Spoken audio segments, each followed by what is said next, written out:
This is a special edition of Dateline News and Conversation. The topic, Venezuela, what's really going on. My guest, my good friend from Chiang Mai, Thailand, Eric Arnow. Eric, welcome back to the show.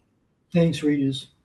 Well, we're two Americans, but we're living in foreign countries, so we don't really come at it from an American optic or point of view.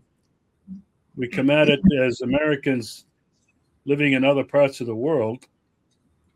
So we're able to see things differently than a lot of Americans and a lot of these blah, blah, blah blogosphere pundits that are blabbering all over the place. It's overwhelming and quite frankly nauseating. But first of all, Eric, well, it's true. It's true. And what it does, it overwhelms people. And given the topic, it's polarizing people. It's making people extremely angry. And one of the things that I want to end up with, Eric, after we've finished analyzing and dissecting this from our points of view, is why Americans cannot and will not act to stop this monster, to stop what's happening to their country, what's happening to their constitution and their democracy. And you and I both know the reason why. But first of all, Eric, I'm going to turn it over to you. What are your thoughts about what happened yesterday? Well, this is a multi-layered situation. I would say there are two major logistical factors, we can say, or material factors that caused this situation to happen. First is that the U.S. is deeply in debt. It's got a terrible balance sheet. It's got $38+ trillion in debt. And lo and behold, one of the world's foremost bankers, one of the Rothschilds family, is very, very happy about Donald Trump acquiring this new asset. Trump says, we built their oil, industry, and therefore their oil is ours. Well, I thought that possession is 9/10 of the law. If the oil is on Venezuelan soil, you performed a service. That doesn't mean give you the right to steal it. It's not yours. It's Venezuela's. So that's one issue, the fact that they're stealing the oil for their balance sheet. The second factor is that the U.S. Has a problem with their own oil reserves. The fact that the Texas refineries, as you were mentioning earlier, Regis, Texas refineries operate on heavy crude oil, which is the kind of oil that Venezuela pumps. So it was very important for the U.S. to get their greedy claws on that oil, and without any kinds of restrictions. So that's a major factor. But I think there's a geopolitical factor here, which is that we've been talking about the Belt and Road Initiative. We've been talking about multipolarity, and we're moving away from a unipolar world. And Trump is basically saying, "Sorry, not on my watch." So he's saying, he starts off with South America, but he's not giving up on Taiwan, and he's not giving up on Ukraine, and he's not giving up on Palestine. That doesn't look to me like the Monroe Doctrine. The Monroe Doctrine didn't include the entire world. So this is an attack on the entire world by the United States, and specifically the neocons and their leader, Trump, who pretended for years that he wasn't their leader, but in fact he's acting as it.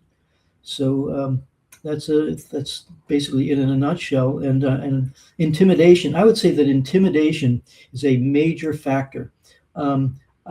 People are bandying about. We talk about imperialism, we talk about fascism, but Max Blumenthal just said this is gangsterism.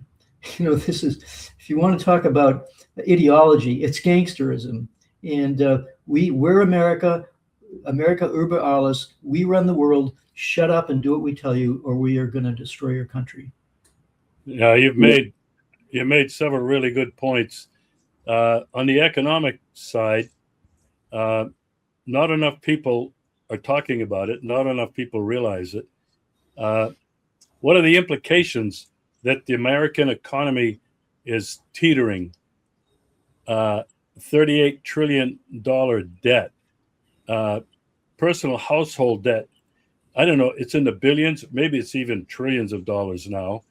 And so while Trump continues to lie about how great he's been, how great the economy is, when you can look at what's actually happening to at least middle class America, uh, they're really suffering. Um, you know, the problem I have is that not enough Americans are feeling the pinch yet. Uh, if you look at the football stadiums, uh, college football packed, 100,000 people, uh, National Football League stadiums packed, 70, 80, 100,000, whatever capacity is. Hockey, the same thing. Basketball, the same thing. So obviously these people are not hurting. These people are being distracted and entertained. And unfortunately, I think the American people don't realize or are in denial at what's happening to themselves in their country right now with this monster at the helm. You mentioned a couple of other things that are really important. I've been watching a couple of videos and have been for some time talking about the crisis that's existing in the global oil market. Trump has really alienated himself from Saudi Arabia. The BRICS nations have been banding together and not only trading in their own currencies, but avoiding the U.S. petrodollar. And Russia, China, and others are now using their own currencies to pay for oil. But in the United States, you mentioned the refining industries in Texas that have been there for some 50 years. They're designed to process and can only process this heavy crude, which came from Saudi Arabia and parts of the Middle East, but primarily from Venezuela. Russia has some of it. But that isn't the only problem. This one video that I just watched said that oil or diesel fuel, there's a tremendous shortage, and what is coming will cripple the U.S. economy because the U.S. economy lives on the backs of those tens of thousands of 18-wheeler tractor trailers that run only on diesel. Trains run on diesel. It's also going to affect airline fuel. And, nobody's talking about that. You mentioned another point, about Venezuela's sovereign bank. They are not connected. Their central bank is not connected to the Rothschilds. It's completely sovereign. And so the central bankers of the world, controlled by the Rothschilds, by the United States large banks, are, I'm sure, jumping with glee and celebrating in bars with whiskey and expensive cigars that now they will be able to take control of Venezuela's central bank. We could move on, and I really want to talk about what I think is really most important. And you alluded to that in your final statement. What does this mean for the rest of the world? What does it mean for the Americas? You mentioned the Monroe Doctrine. Well, I argued several years ago in one of my films that the Monroe Doctrine has expanded at least since the time that the United States illegally annexed Hawaii in like 1890 something. The Monroe Doctrine then was being applied to the entire world. And you can see what the United States has done since that time. It's been researched by so many people. William Blum has listed hundreds and hundreds of U.S. illegal invasions. Other people have recently listed the number of U.S. invasions, coups, political assassinations, meddling in other people's governments as over 100 just since the end of World War II, 80 years. And so to underscore what you're saying, Eric, there's no country in the world that's safe. The rest of the world knows this. And part of the United States strategy has been, number one, to enforce the law militarily with the gun. They've done that repeatedly. They've shown they're willing to kill millions of people, hundreds of thousands. It's in the millions since World War II, Vietnam, South Korea, to the present day. They do that with impunity. They don't care about human life, human rights, period. That's all baloney. And so, as you said, using the military, sanctions, and threats, much of the rest of the world has been reeling in fear. And fear works.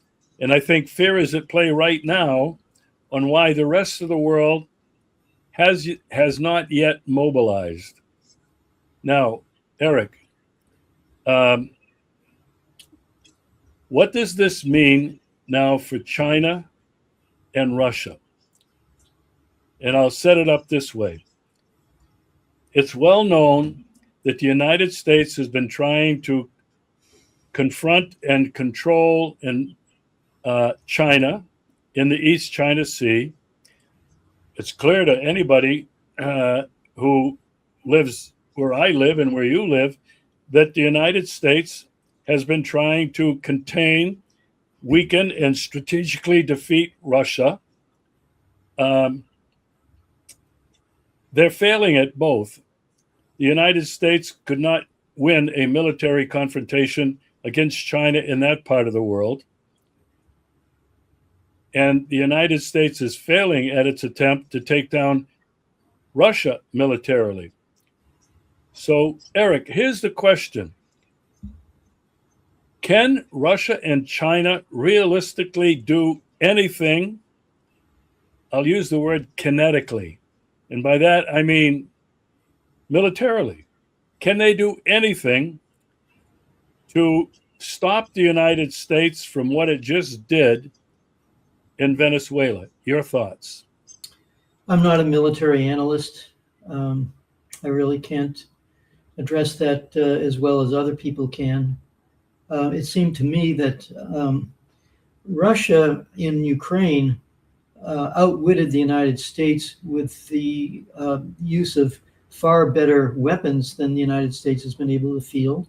As we all know, the tanks and HIMARS missiles and all those kinds of weapons that the West furnished to Ukraine have failed in the face of Russian military equipment. And Russia's strategy, their strategic posture, seems to have outwitted the United States. The United States thought that they were going to be able to take down Russia through a combination of sanctions and provocations in Ukraine that would suck Russia in and weaken its economy and cause internal dissension and disruption inside of Russia, and that would bring down the Putin government. That has not worked, but that doesn't mean that they have stopped because they still are, trying to get their claws. They've got, Sweden and Finland in NATO, so Russia is encircled even more now than it was, 10 years ago, and it also has, the various stands that have CIA operatives working inside them. Georgia's been trying to get itself free from the clutches of this. Romania, Czechoslovakia, other countries, some of the people recognize enough the danger, but the U.S. influence is extremely powerful with these politicians. So it seems to me that although if there were sort of an out-and-out a conventional war between the United States and Russia, or between the United States and China, or between the United States and both, it would appear to me that Russia and China together, or even separately, could probably defeat them. But the problem is that the U.S. still has tremendous soft power and influence, and still, even though the dollar is weakening, it still has enough power that it makes it, to me, it looks like I thought that the multipolar world was a shoo-in, that it was going to happen. But this is a fight to the death. The United States is going to pull out all the stops, and so the consequence of a kinetic interaction between the United States and Russia and China together is uncertain.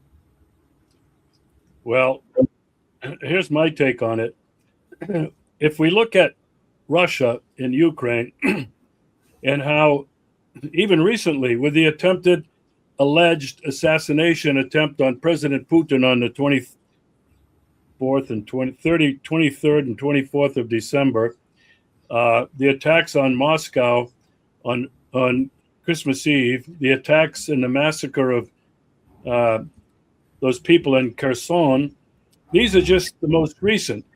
But the attacks, even on Russia's nuclear triad, their strategic bomber base somewhere in far eastern northern Russia, have all been, one could argue, serious acts of war.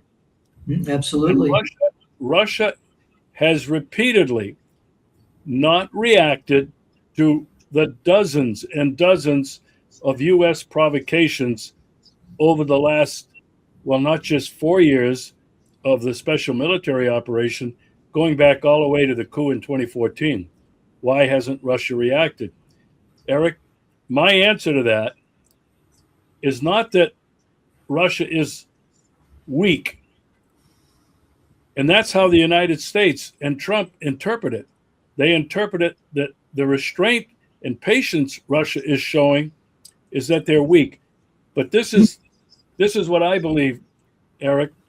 Russia obviously has been unwilling to escalate this conflict. People have been wanting Russia to take out Zelensky, to take out Kiev, to take all of Ukraine. Some have even been saying, strike at the heart, strike at Brussels, strike at Berlin, strike at London, strike at Paris, the countries that are actively supplying Ukraine with their long-range missiles, with money, with intelligence, etc. And why hasn't Russia done that? Because Russia knows that if they do anything outside of their own strategic box, let's call it, that it will escalate into a nuclear war. They know that. On the Chinese side, people are saying... Can I interrupt you for a second? There's a guy named Karaganov, I think. He's a major advisor, and he has been advocating the use of a demonstration nuclear strike. So we can continue with your discussion, but I want to ask you what your impression is inside of Russia. Because Putin is not the only decision maker, you know. Well, you make a great point, and we both have argued this many times. Putin is in a very dangerous position and has been for 25 years. He's had to balance between very powerful oligarchs who are Western-leaning and loving, capitalist, liberalist, and he's had to balance these powerful people and academics, people in the Duma, with equally strong and powerful conservative, patriotic Russians, the Orthodox Church, and academics. And so Putin is not the one making all the decisions. And I am sure, as you are intimating, that there are people within Putin's circle who would advocate a nuclear strike right now on any of these countries you talked about, maybe even the United States. thank God that the saner adult people in the room have been successful in prevailing. Now, I wanted to shift to China and get your opinion on that as well. People are saying, why hasn't China come in and done something physically, kinetically, to attack the United States? Because the United States pirated two of the oil tankers that were heading to China. This is an act of war. Okay, it's piracy. And I think the answer to that is, well, China's military has been designed to protect China, to protect Taiwan, to protect the East China Sea, to protect the entire South Pacific. For them to go halfway around the world with a military that's not prepared or equipped to do that would be insanity. In fact, Hegseth has said recently, and it's been reported many times, in all of the computer games that the Pentagon has played, gaming a war against China in the East China Sea, the United States loses every time. But if China tried to pull the same thing without the tens of thousands of troops, hundreds of military bases all over the Western Hemisphere, China had to have no chance of responding kinetically. So, Eric, both China and Russia have had to exercise patience and restraint to avoid escalating this beyond control. And so here we are asking the question, well, who can stop it? What could stop it? How's it going to happen? I wonder if you have any thoughts on that, Eric. Do you think that now it's just a matter of Trump and that circle of whoever you want to call them, neocons, globalists, have they succeeded now in terrorizing the rest of the world? And now, next in line is Colombia, is Nicaragua, is Cuba, is Iran, is Yemen. What are your thoughts? Have they won? Regis, you shouldn't ask such tough questions. I'm kidding, of course. We have to ask tough questions. I think there are things that Russia and China could do, namely they could cause economic problems for the United States and logistical problems. Both of them could cut off critical minerals such as uranium from Russia and rare earths from China. So there's that aspect of it. They could probably do something as far as the undermining the dollar. My guess is that they could probably do something like that. As far as kinetic, as I say, I'm not a military person, so far be it from me to be able to make judgments about that. But I was just thinking the other day, if Russia wanted to do like a quote unquote first strike, because the United States nuclear doctrine says that it reserves the right to do a first strike against any country that it decides it wants to do it. And for many years, Russia said that they would only use nuclear weapons in the event of a nuclear attack. They have, what can I say? They've loosened up the definition so that it turns to if Russia's sovereignty is severely threatened, they would use nuclear weapons. But in terms of planning a war, remember there's the U.S. nuclear triad. You've got the ballistic missiles on the U.S. soil, and you've got the bombers, strategic bombers, and they're already forward in their forward bases. I mean, the fact that NATO is right on Russia's border means that if the United States staged an attack with both the strategic bombers and missiles, and of course now that the INF treaty has been voided, the U.S. will put nuclear capable missiles 10 minutes from Moscow. The reason for the war in Ukraine was because they didn't want missiles 5 minutes from Moscow. But then you also have the submarine component, and the submarines, are very advanced. And so between those three components, if the United States is going to be attacked, it's got three ways to respond in a devastating devastating way. So whether it's a first strike by the U.S. or even a second strike based on a decapitation strike if Russia or China decide to do that, it's very, very uncertain how that would all play out. So you have been talking about this for years. It's a very difficult situation, and we're dealing with here, Regis, is a culture of murderous psychopathic criminals. That's actually what we're dealing with here. You can't reason with them.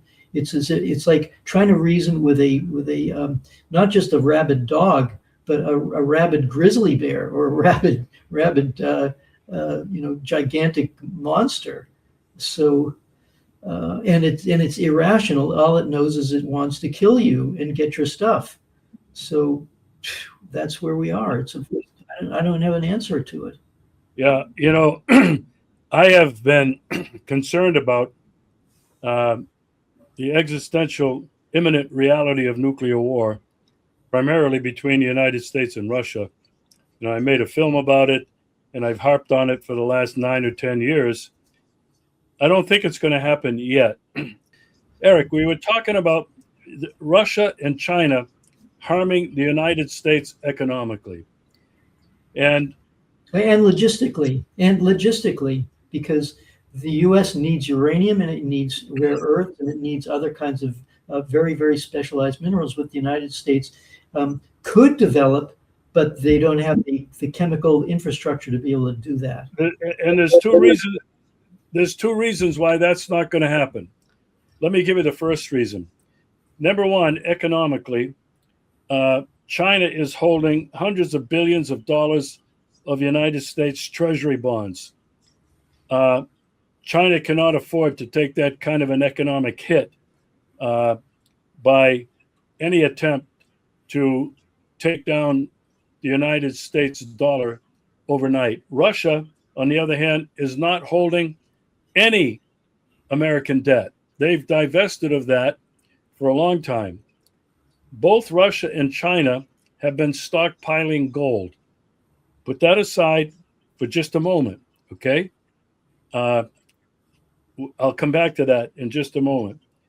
The other reason why Russia and China will not overnight collapse the United States dollar is because of that would affect the entire global economy. Mm-hmm. Everybody would be hurt and hurt severely, including Russia.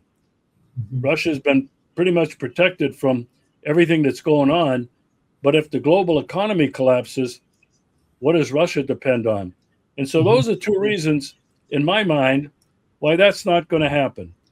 But, Eric, you and I have been talking about this for a long time. Russia and China have been leading the BRICS movement.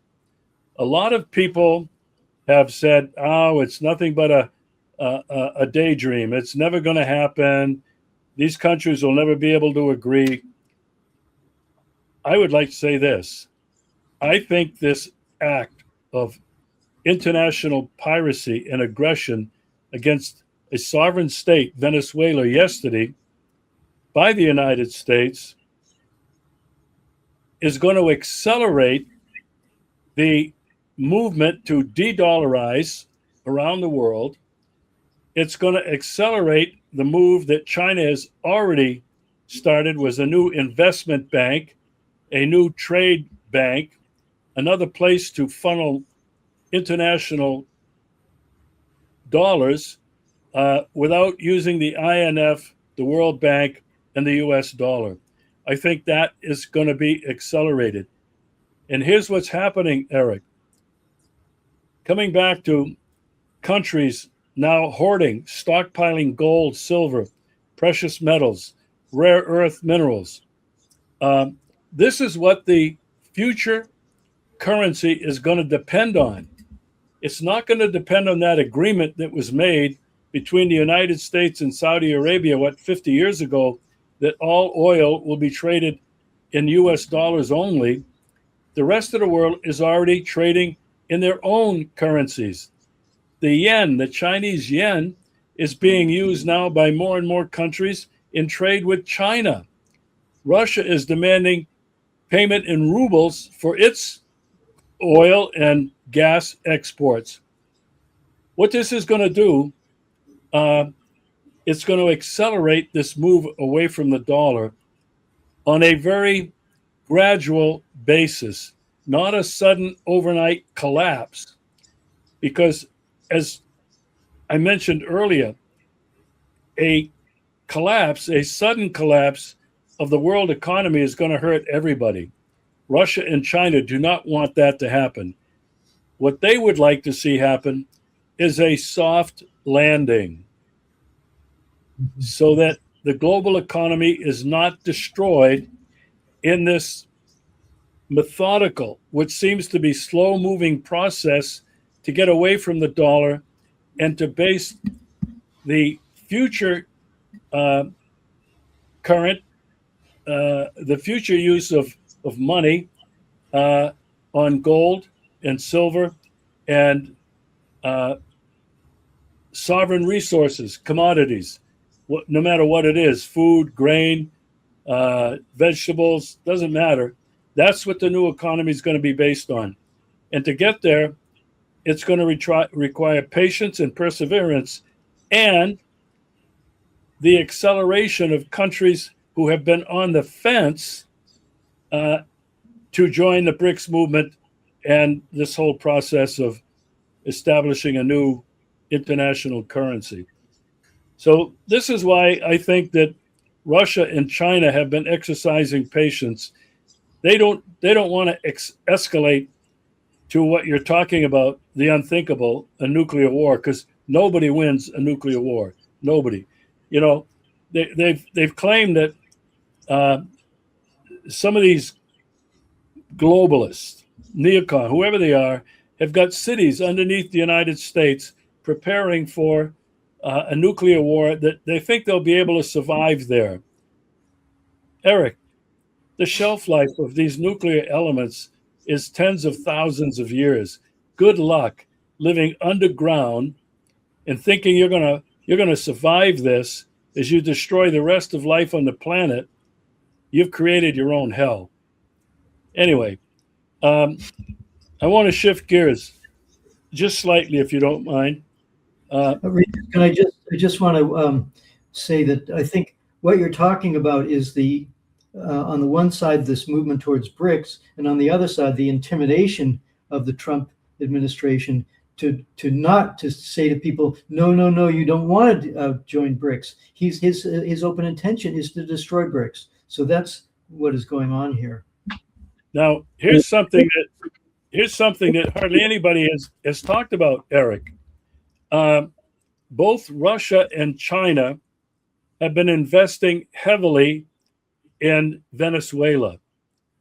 It's been reported on, but really only superficially.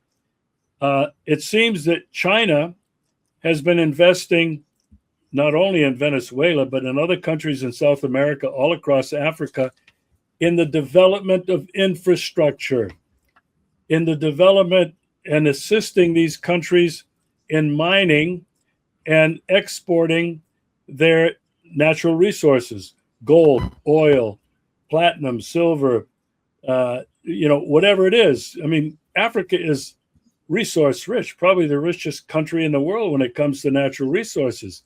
And so China doesn't appear to be investing militarily in these countries. They build ports which don't exist so that these countries can export their resources. In Venezuela, however, it's very well known that Russia has been supporting Venezuela in several areas. The most important, Eric, and this is the threat to Russia. They have had extensive energy cooperation. All major oil exporters, Russia and Venezuela, coordinate closely on global energy issues, including within OPEC, that determines the selling price of oil. And this relationship is expanded throughout the years through joint ventures and long-term agreements between Russia and Venezuela. Russia really was attacked by the United States when the United States attacked Venezuela to take control of its oil. Mhm. This is another area that nobody that I know of has been talking about. There's another area where Russia and Venezuela have been cooperating and participating. They have signed long-standing defense and military technical issues. Russia has supplied fighter jets of various types, all more modern, helicopters, tanks, and other armored vehicles have been delivered under earlier agreements. Russia has supplied Venezuela with, who knows, S-300, S-400, S-500 missile defense systems. Interesting.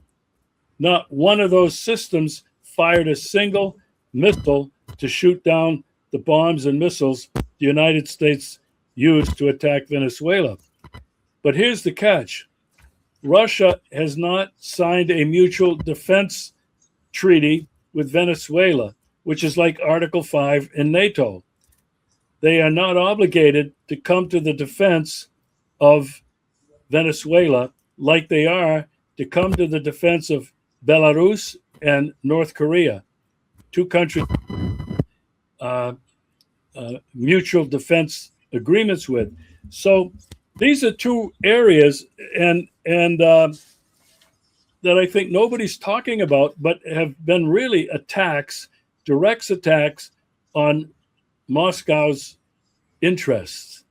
The other thing is that trade between Russia and Venezuela is reaching $200 million, and it's expected to increase by maybe double that to $400 million in the next 2 or 3 years.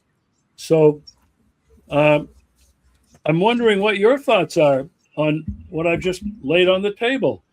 That Russia, I'm not sure if they've attacked China as much as Russia is being attacked, and its future really impeded. What are your thoughts? What will Russia do? Well, I haven't spoken with Putin in the last week or two, so I don't know. But you're raising a very serious question. Russia and China have both invested a lot in Venezuela, and yet if they're not willing to defend their own interests in Venezuela, then that's a lot of money going down the drain. It's actually worse than that, because if the United States makes good on its threat to take over Venezuela, they're basically going to steal Russia and China's assets in Venezuela, which they've built. So it's even worse than just leaving them there. They're going to be assets on the U.S. balance sheets, and it's going to make Venezuela even a more. It could make Venezuela even more formidable force for regime change throughout all of Latin America. So, and Russia and China have not done anything that we know of. We don't know. We don't know what's going on behind closed doors. But I think there's a couple of things here. One is it was significant that China was meeting with Maduro hours before the attack began, and yet when the attack happened, where was China? Another issue, Regis, is that the Venezuelan army supposedly has a significant small, what are they, like shoulder fired weapons that can take down helicopters. Those weren't fired either. So the whole Venezuelan political structure looks to have been very deeply compromised. And if it's that deeply compromised, what recourse do Russia and China have? Yeah, you're exactly right. Compromise. They were paid off. They're all traitors. They Right. all stood down. You know, this quote unquote elite Delta Force uh, walked right in. Uh, Supposedly Maduro's got security all around him, the military, and there was no resistance. They walked in, they took him and his wife, they walked out. Give me a freaking break, okay?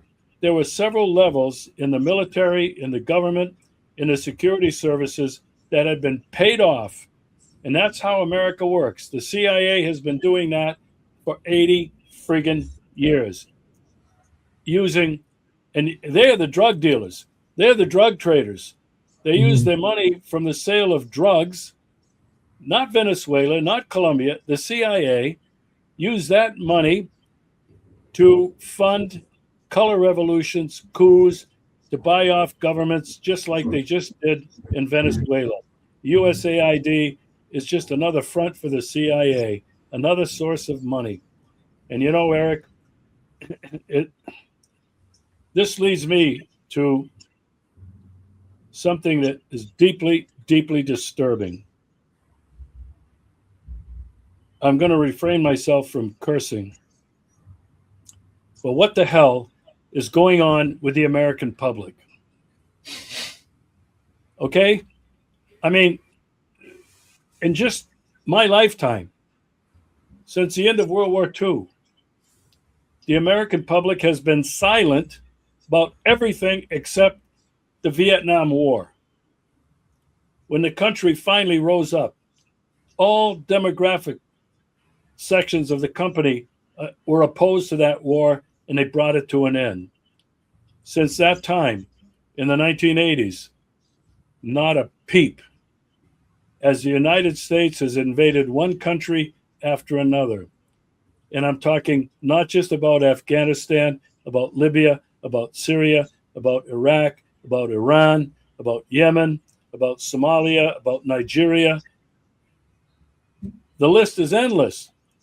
And Eric, I saw something from a friend of mine. They just posted on Facebook. They were applauding Trump stealing this oil from Ukraine and using it from Ukraine? I don't know, from Venezuela. I'm sorry. Stealing this oil from Venezuela and using it to lower the price of gas and cost of things in the United States. They were calling Trump a hero. Eric, I don't think there's any hope. The only hope, I believe, could have been in the American people waking up.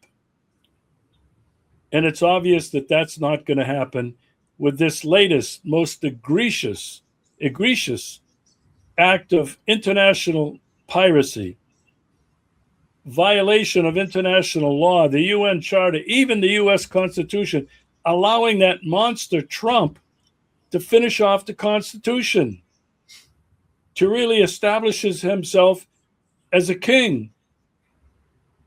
Eric, what are your thoughts on what it is with the American people? Is there no hope for them waking up and putting an end to what's happened to their country? Regis, I've done a lot of research into this, and during immediately after the fall of the Tsarist regime, the United States invaded the new Soviet Union, and they were determined to bring it down along with Britain and other countries. They didn't succeed. The Soviet Union survived that initial attack and went on to defeat the fascists in World War II. And especially they helped their former enemies, the United States and England, who were opposed to the Soviet Union. They helped them to defeat the fascists because they realized that, as England and the United States realized that they needed the Soviet Union's help. And there were during World War II, there were films made by the United States that were highly favorable to the Soviet Union. And people had a good feeling about the Soviet Union towards the end of World War II. But of course, that supposed friendship that the United States and England had was only temporary. And there are very deep elements within the United States and England that have been against Russia from the very beginning. You know, we have to remember that Henry Wallace was the vice presidential candidate under FDR. And in 1944, at the Democratic Convention, he was shoved aside because he wanted to be friends with the Soviet Union, as did FDR.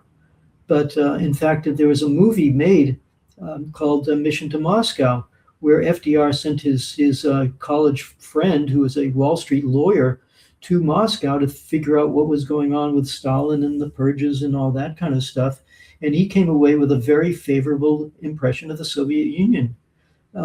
So there was a chance to have a good world where there wasn't this kind of perpetual animosity. But the deep state, you know, we've talked about Alan Dulles and the people who have, you know, substantial control over the American narrative. They managed within just a couple of years, with the help of Winston Churchill and his Iron Curtain speech, to turn the world against the Soviet Union. And it's been a fight against the Soviet Union and against Russia ever since. With the brief period after the Soviet Union, when the comprador elites in the Russian Federation basically stole the assets of the people of the Soviet Union and sold it off to Bill Browder and you know, U.S. oligarchs and Russian oligarchs. So what has happened, Regis, is that there's been a fundamental shift and degradation. This is the important word: the degradation in the political and social consciousness within the United States. And during the Vietnam War, there was a clear message to people my age and your age that we're going to get shipped off 6,000 miles to kill a bunch of people that we don't know, that weren't really any threat to us. And because a majority of us decided whether we were in the military or not, because even in the military there were mutinies, there were fragging where they were killing their own officers for having sending them into battles that they didn't want to go to, and it was because of that resistance based on a survival impulse on my generation that we were able to bring that war to an end. And that is the reason why Nixon changed it to an all-volunteer army and a poverty army. So they've taken away the incentive for people to oppose wars. They make them as invisible as possible. They use proxies instead of massive numbers of U.S. troops. And as a result, the American people have become extremely complacent and unconscious. And they're brainwashed to think that anybody that the United States says is the enemy du jour is the one that we have to hate. So until there's a massive shift in the consciousness of the American people, it's going to be really tough. Now, I just want to say, I think that there's I wanted to actually talk about this because the situation in the U.S. is becoming dire. I mean, the fact of the matter is that even though people are flooding the football stadiums and so on, the U.S. economy is basically a bubble economy. It's based on AI and propping up the stock market with massive amounts of funny money. At some point, that bubble is going to burst. And when that bubble bursts, will the American people understand that they've been had, and will they want to do something else? And what they really need to do, they need to rethink the whole history of the U.S. The fact that the U.S., the people who are the real ideological leaders of the U.S., the Benjamin Franklins, the Thomas Paines, the William Penns, the Roger Williams, those were the real ideological leaders of the American Revolution, but they got shoved aside by slave traders and oligarchs. And when people wake up to that fundamental fact, then they're going to say, we need a real change. We need a constitution that works for us, not for oligarchs. But it's going to take a real shock to get people out of that. I'm glad you mentioned that convention when behind closed doors and in the final hour, Harry Truman emerged over Wallace as FDR's vice president. That changed the entire trajectory of the Absolutely. entire world. Mm-hmm. Not only did it lead to the Cold War, Wallace would have never dropped the bombs on Hiroshima and Nagasaki as Truman did. So I'm glad you brought that up. And we're getting close to an hour here. I want to finish on what you said about the American public. During the Vietnam War, everybody had a dog in the fight. Every single one of us had a draft number. Everybody, every family had somebody that was either in Vietnam or could have been on their way to Vietnam to be killed for a war that they lied us into. And since that time, as you accurately pointed out, the American people have not had a dog in the fight.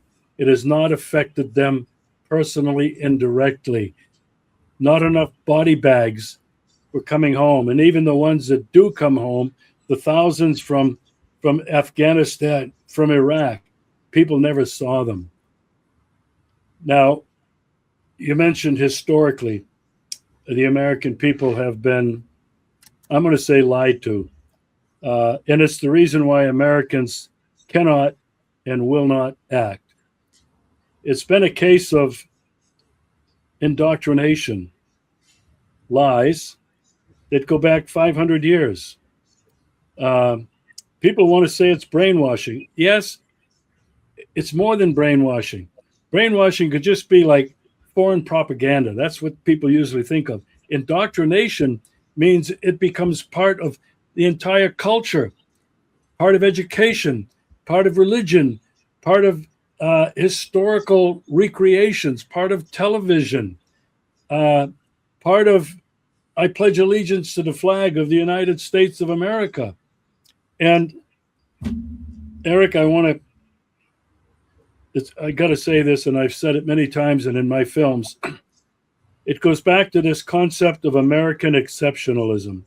Mm-hmm. It goes way back at least to John Winthrop in 1630 in a sermon he gave to his followers on one of the ships that came from England, when he referred to, we shall be like a city on a hill, a sign for all that we are acting in God's service. And if we betray our God, we will be nothing but a footnote in history. Eric, what a freaking incredible prophecy. The United States right now is on the verge of becoming, if not a footnote in history, the end of history. But I want to make a couple more comments about this sense of exceptionalism. That has been part and parcel of the American psyche ever since, well, for 400 years. It has been reinforced everywhere. Ronald Reagan repeatedly used the city on a hill as the focus of his political ideology. Even John Kennedy gave a speech referring to we are a city on a hill. And so, Eric, when the American public have been so indoctrinated throughout their entire lives, and I'm not talking just my life from 80 years ago, my grandparents' life, their grandparents' life, generations have grown up to believe that we're the good guys, we're exceptional, that we spread freedom and democracy around the world, when they can't see the other side that all America has done ever since Columbus came here was to kill, commit genocide, to steal land and resources. And they've done it increasingly throughout the world, and we see it now so clearly with what the United States just did in Venezuela.